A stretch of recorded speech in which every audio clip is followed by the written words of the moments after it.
이게 그 선진 공자맹자 순자의 선왕관이라는 논문에 기록된 건데, 요 첫 페이지 요순우, 문 박사가 좀 읽어봐. 요순우로 이어지는. 예. 이거요?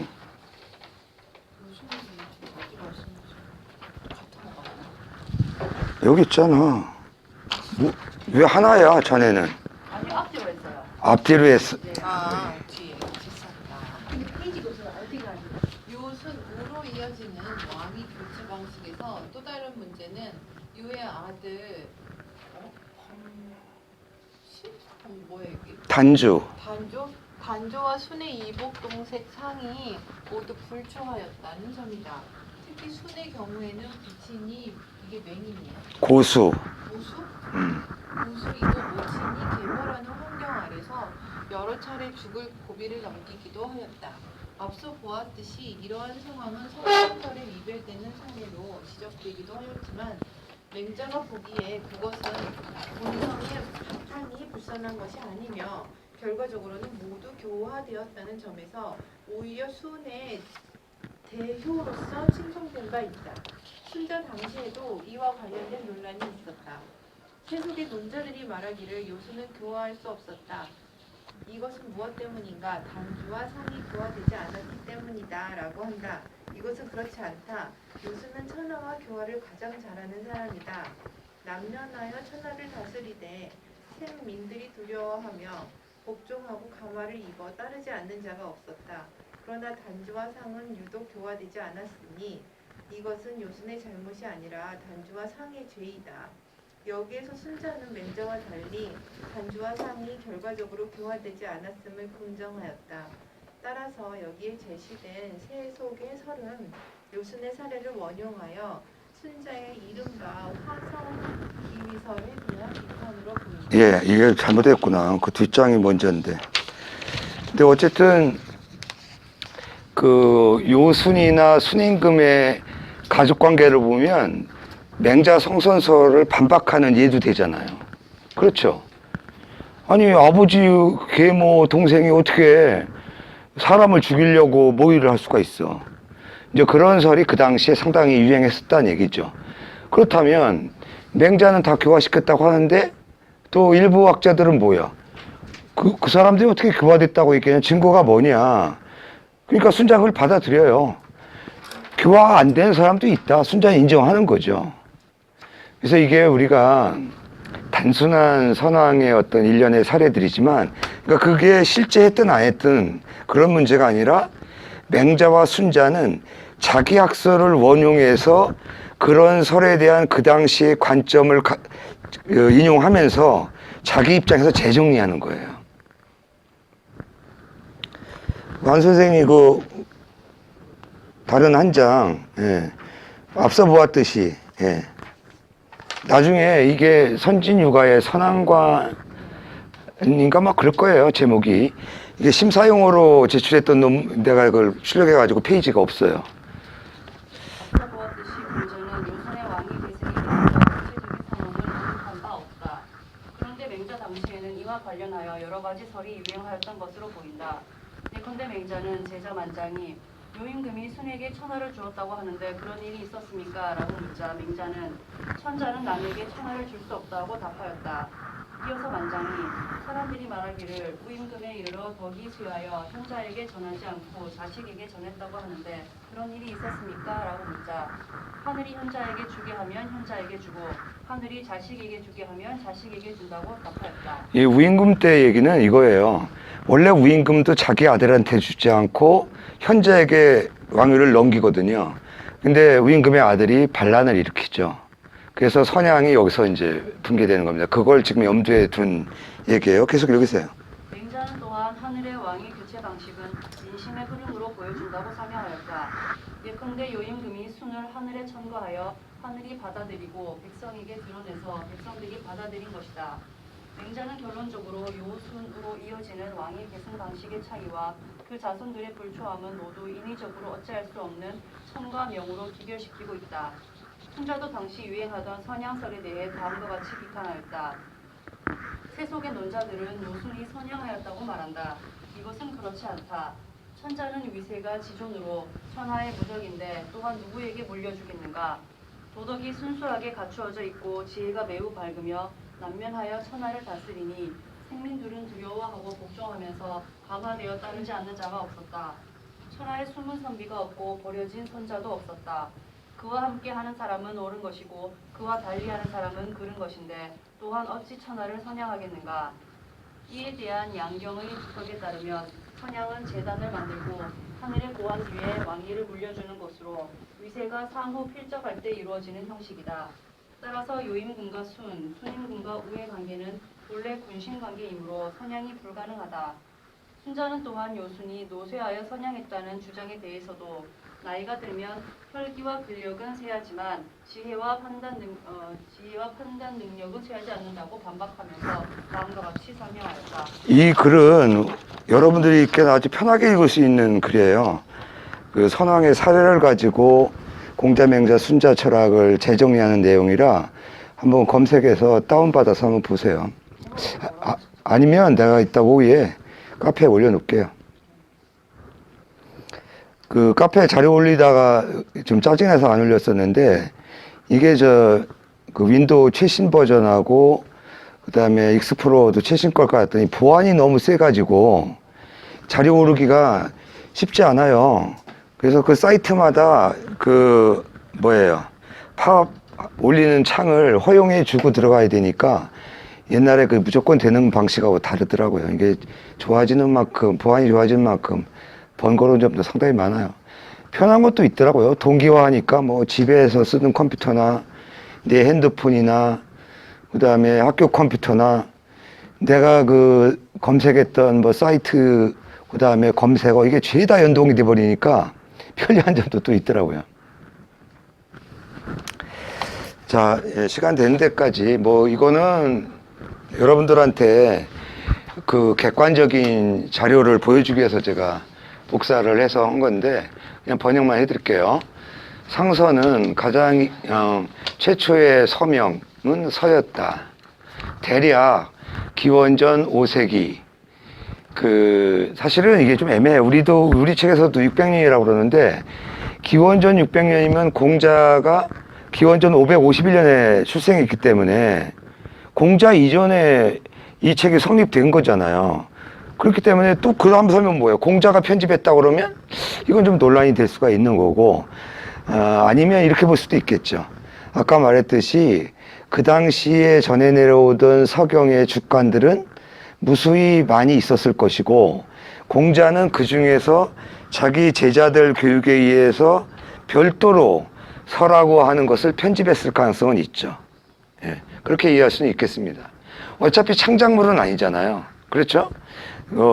공자가 나름대로 분류 편찬한 거라고는 볼 수가 있겠죠. 전통적으로 상서, 근문상서라고 칭하는 것은 복생이 전해 내려진 것으로 전해 내려온 것이다. 복생으로부터 전해 내려온 것이다. 전설에서는 상고 문화의 3분 오전에서 남겨진 저작이라고 한다. 3분 오전이 뭐냐? 여기 그 주석의 공항국의 그 상서전, 그러니까 다시 말하면 고문상서에 대한 정리를 하고 주석을 붙이면서 한 얘기예요. 이게 이 분자가 원래 무덤 분자로 많이 쓰이지만 실제로는 이게 돌출된 그 부분, 흙에 돌출된 부분을 가리키고 여기 이제 설명이 나올 거예요. 복희신농 황제 때의 분을 일러서 3분이라고 한다. 분에 대한 설명이 없나? 옛날에는 그 흙에다가 표시를 하고 글씨를 썼다는 거죠. 종이 없었고 그럴 때는. 그 다음에 소호, 다 그 전설상의 제왕들이죠. 전우, 고신, 당우, 당은 이제 요를 가리켜요. 도당시. 그 다음에 우순할 때 그 순임금의 책을 일러 오전이라고 한다. 그다음에 뭐 팔괘라는 책도 있고요.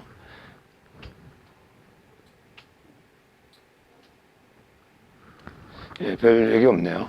그 다음에 서한학자, 전한의 학자 복생이 구술한 28편 상서가 금문상서이고, 노공황 때, 노공황이라는 얘기는 뭐예요? 한나라 때는 그 군국제를 하잖아요. 황제가 되고 지방에 그 왕으로 다 임명하잖아요. 뭐 여러분이 아는 건 이제 해남왕, 유한 이런 식으로. 그러니까 노나라 땅에 공황 때 공자의 고택을 이게 뭐예요? 부술 때, 공자의 고택의 한 담벽을 부술 때 별도로 상서라는 책을 발견한 것인데 이것이 고문상서이다. 서진 영가 연간의 전란에 금고문 상서는 모두 다 없어져 버렸다. 적어도 국가에서 보관하던 금문상서든 고문상서든 다 없어져 버렸다. 근데 이렇게 없어질 정도라는 건 어떤 의미예요? 별로 중시 안 했다는 얘기도 되는 거죠. 예. 중시했다면 도서 같은 거 다 여러 가지 지역에 나눠서 보관하기도 하고 해서 어지간해서 이제 없어지지 않을 텐데, 동진 초기에 예장, 예장 내사 아마 도서관장 정도 되나 봐요. 예장 내사였던 매색이 조정에게 헌상한 하나의 상서가 있었는데, 금문상서 33편 및 오늘날 우리가 말하는 의고문상서 25편이 포함되어 있었다. 상서는 중요 육아 경전의 하나로 나열되는데 역대 유자들이 연습한 기본 서적이고, 상은 즉 위상자이다. 위상자의 뜻이다. 상서는 곧 위상자의 뜻으로 보면 상고 시대의 책이고, 그것은 중국 상고 역사 문헌과 일부 고대 사적을 기록한 저작의 총서이며 중국에서 가장 이른 역사 문헌 총서이다. 이게 번자로 바꾸다 보니까 이 역자가 죄다 이렇게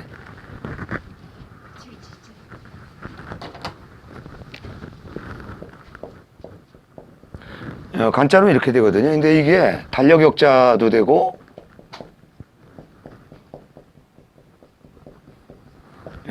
무식해서 그렇죠. 이런 거 여러 가지 있다고 그랬죠. 계곡곡자도 계곡이라는 뜻도 있지만 곡식곡자의 간자로 이렇게 써요. 근데 중국 사람들은 이렇게 쓰고도 혼동하지 않고 이해를 잘 하더라고요. 이 운자도 마찬가지예요. 그냥 이를 운자도 되고 구름 운자의 뜻도 되고. 그러니까 간자의 운자를 번자체로 바꾸면 어떻게 돼요? 이를 운자의 뜻이든 구름 운자는 죄다 이걸로 바꿔. 얘는 죄다 이걸로 바꿔. 얘는 또 다 곡식곡자로 바꾸네. 예. 한 가지만 더 알려드리면 마을리자, 아주 흔하게 나오죠. 마을리자를 간자에서 번자체로 바꾸면 마을리자도 되지만 속리자도 돼요.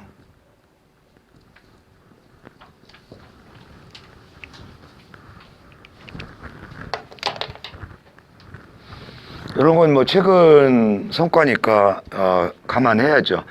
2013년 1월 5일 청화관, 청와대에서 발굴했기 때문에 청화관이라 이름이 붙은 거죠. 청화관의 최신 연구 성과가 북경에서 발표되어 있는데, 그 중에 부열지명이라는 세 편과 동진 시기의 고문상서 가운데의 부열지명 내용이 완전히 달랐다. 이것으로서 증명한다. 동진 문인이었던 매색이 올렸던 공황국의 공전본, 공황국이 주석한 판본인 고문상서가 모두 위조임을 증명한다.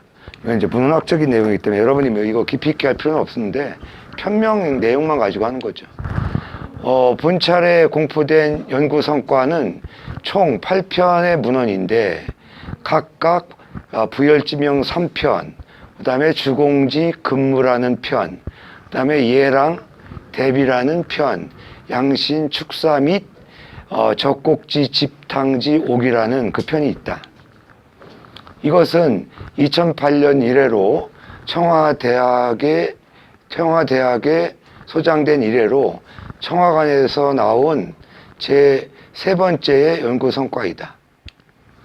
2018년 11월 청와대학의 전국시대 주간 연구 성과가 발표되었는데 뭐를 증명했냐면 그 중에 고문 상서가 모두 후인들의 위작임을 증명한다. 상서에서 상이라는 글자는 늘 세 가지 해석 방법이 있다. 우리가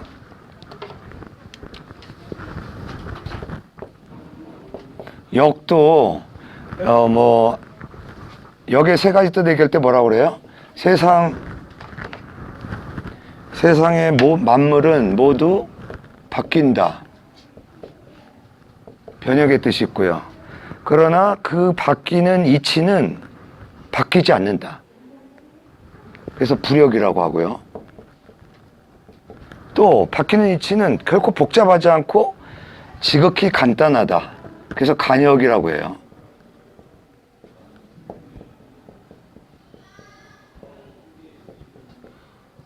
다만 이거를 거꾸로 읽을 때는 이간으로 읽죠. 쉬울 이자로 해서. 이 주자는 이제 오늘날 거의 결론이 났는데 책에다 꽂아놓고 있었구나.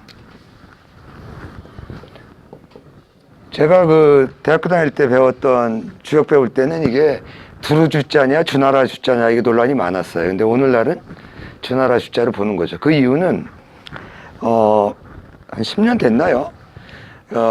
주나라 이전의 역으로 우리가 추론하는 귀장역의 간편 주간이 발견됐어요. 근데 거기에서는 양은 이렇게 표시하지만 음은 이게 아니라 꺾인 것으로 괴가 표시되어 있어요. 그래서 전설에 따르는 한나라 시대 때는 연산역이라는 게 있었고 은나라 시대 때는 귀장역이 있었고 주역은 바로 주나라 시대의 역이 맞다라는 결론이 지금 거의 고착화되고 있습니다. 그러니까 이건 뭐 처음 상서라고 한 사람이 나오지 않는 이상 이 상자가 왜 들어갔는지는 명확하지 않죠. 이것도 다 학자들의 설이죠. 일종의 설법에서는 생각하기를 상은 상고의 뜻이라고 본다. 그렇다면 상서라는 책은 상고시대의 책이 되는 거죠. 그렇죠? 또 다른 일종의 설법은 윗상자는 존숭, 높인다는 뜻이다. 상서는 곧 사람들이 존숭하는 책이라는 뜻이 된다. 또 하나의 일종 설법이 있는데 생각하기를 이 상자는 군상, 군왕을 대표하는 뜻이다. 예. 그러니까 참 갖다 붙이기 나름이죠. 예. 이 글자 하나 가지고도 이렇게 다양한. 왜냐하면 이 책의 내용이 대부분이 신하의 군주에 대한 언론이 기재됐기 때문에 따라서 상서라고 불리기 때문이다. 다 말이 되죠. 예, 골라잡으면 뭐가 그럴듯해요? 황 박사님, 이 세 가지 중에서 어떤 게 마음에 들어요? 네. 그 다음에 유기관이라는 사람이 쓴 상서 학사에선 생각하기를 상서가 서명이 된 것은 한 대의 일이다. 그러니까 아까 제가 설명했지만 분서갱유 이후에 한나라 초기에 문헌으로 성립될 때 붙은 이름이 상서다 이렇게 보는데 꼭 그런 의견만 있는 게 아니에요. 상서정의, 여러분들 참 이게 복잡하긴 하겠네요. 오경정의는 당나라 때 나왔잖아요. 그런데 오경정의가 그냥 공영달이라는 사람이 편집하고 자기 주석만 붙이는 게 아니잖아요. 선배들이 붙인 해석이 전해지고 있었다면 그걸 넣어야 되거든요. 그래서 후한 말에 정현이라는 학자가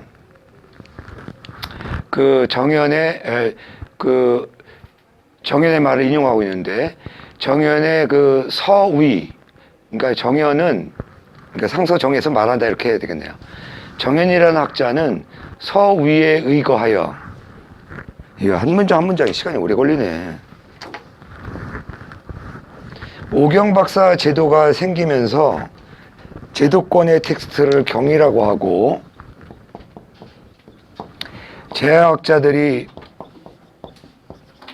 텍스트로 쓰는 걸 위라고 하거든요. 네. 그러니까 이 위는 그 당시 유행하던 오경에 대한 위가 다 있어요. 그 중에서 가장 많은 게 역위예요. 그러니까 역경의 위라는 거죠. 우리가 역경이 있으면 역위도 있는 거죠. 그러니까 여기 보면 서경이 있다면 서위도 있지 않았겠어요? 예. 이거를 가장 많이 원용하는 책이 이제 또 오행대의라는 책이고, 예. 그러니까 이 우리 중국이나 우리나라에서는 이 위서에 전혀 관심이 없었어요. 그러니까 술수학을 하려고 그러면 이 위서만 독파하면 끝나요. 예. 그러니까 하도 낙서 각각에 대한 위서도 16가지인가? 예, 합하면 한 40가지 됩니다. 우리가 보는 그림은 주자의 주역본에 있는 그림일 뿐이잖아요. 근데 하도 낙서에 수많은 위서 판본이 있어요. 이거를 우리나라나 중국은 중시하지 않았죠, 역대로. 근데 일본 학자들은 관심이 많았어요. 그래서 지금 모든 위서를 정리한 위서 집성 4권으로 방대하게 정리한 게 일본 학자가 하고 거기다가 약간의 주석을 붙인. 우리가 엉뚱한 얘기지만 일본 작년인가요?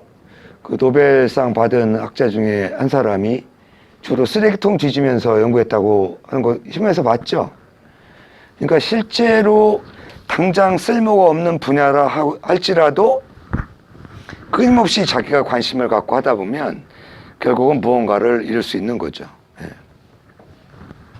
영합하지 않고.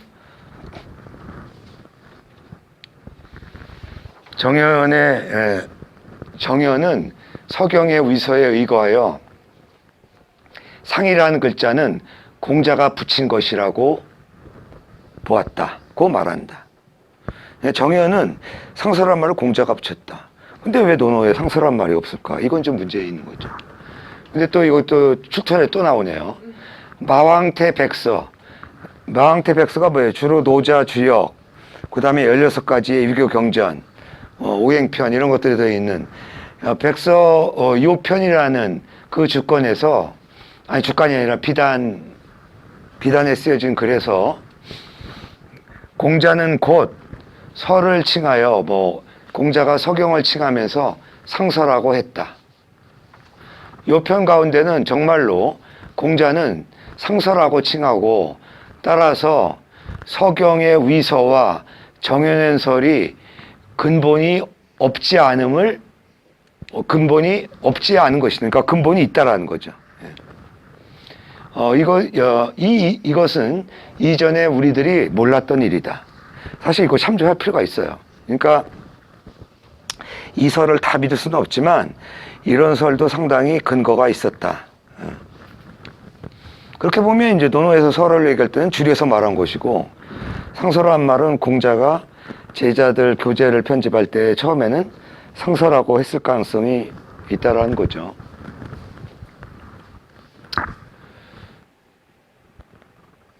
하여튼 이런 것들은 최근 연구 성과는 좀 우리가 참고할 만한 내용이고요. 시간 관계상 이거 건너뛰겠습니다.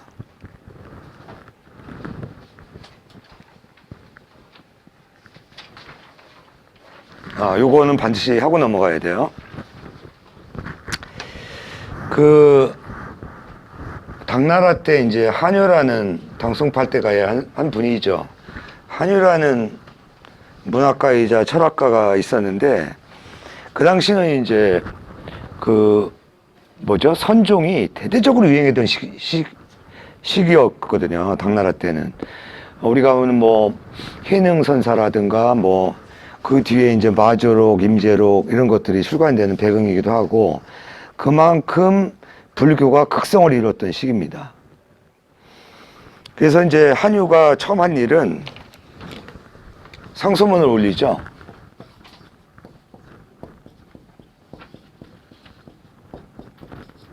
불골표. 이게 무슨 뜻인지 알아요? 불교는 뼈다귀의 학문이다 이거예요. 우리 저 정도전 권근 선생이 많이 인용하는 내용이기도 하죠. 그 다음에 이제 주장한 게 우리가 뭐 그 육조 해능이잖아요. 그 계통이 있잖아요. 그 왜 그 발이 때 뭐 전등록이라는 것도 있고. 그래서 이제 한유가 생각한 거예요. 이게 불교는 계통의 계보를 잇는 이게 명시되어 있는데 이게 유교는 이런 게 없다. 그래서 쓴 논문이 원도예요. 고전에서 앞에 원자가 들어가면 뭐뭐를 찾아서 이런 뜻이에요. 도의 근원을 찾아서, 도를 찾아서. 주요 내용은 뭐냐면 유학의 도의 전승 계보를 밝히는 거예요.